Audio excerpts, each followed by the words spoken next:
জীববিজ্ঞানী বিপজ্জনক মাছের প্রতি আমার প্রবল আকর্ষণ। বড়, ভয়ঙ্কর আর কুৎসিত সব মাছের প্রতি। কি ভয়ঙ্কর এক দানব এটা! এখন আমি এমন একটি শিকারী মাছের পিছু নিয়েছি যা আমেরিকায় আক্রমণ করছে। পোষ্য ও সন্তানদের যত্ন নিন। এটি হরর সিনেমা জন্ম দিয়েছে এমন, এবং হত্যা অভিযোগে অভিযুক্ত হয়েছে। এই মাছগুলো নাকি মানুষকে আক্রমণ করেছে।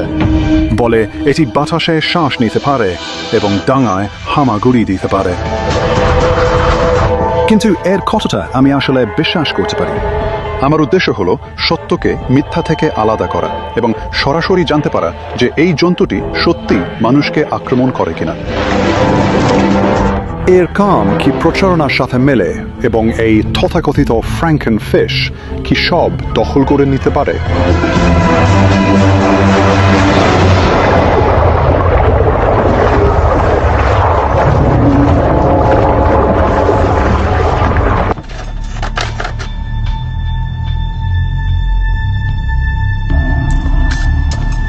আমি 20 বছরেরও বেশি সময় ধরে বিপজ্জনক স্বাদু জলের মাছ নিয়ে গবেষণা করছি, কিন্তু এমন প্রাণী আগে কখনো আমার চোখে পড়েনি। এই ওয়েবসাইট অনুযায়ী তারা দলবদ্ধভাবে শিকার করে। এখানে বলা হয়েছে তাদের বিষাক্ত কামড় আছে, তারা নরখাদক, তাদের পথে যা আসে সব খেয়ে ফেলে, বাতাসে শ্বাস নেয় এবং স্থলে হাঁটে।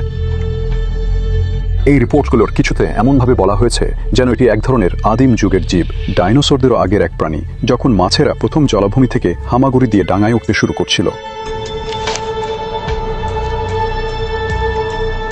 মালয়েশিয়া থেকে একটি ঘটনা আছে যেখানে নাকি একজন পুরুষকে নপুংসক করা হয়েছিল, এবং থাইল্যান্ড থেকে আরেকটি ঘটনা যেখানে নাকি কাউকে হত্যা করা হয়েছে।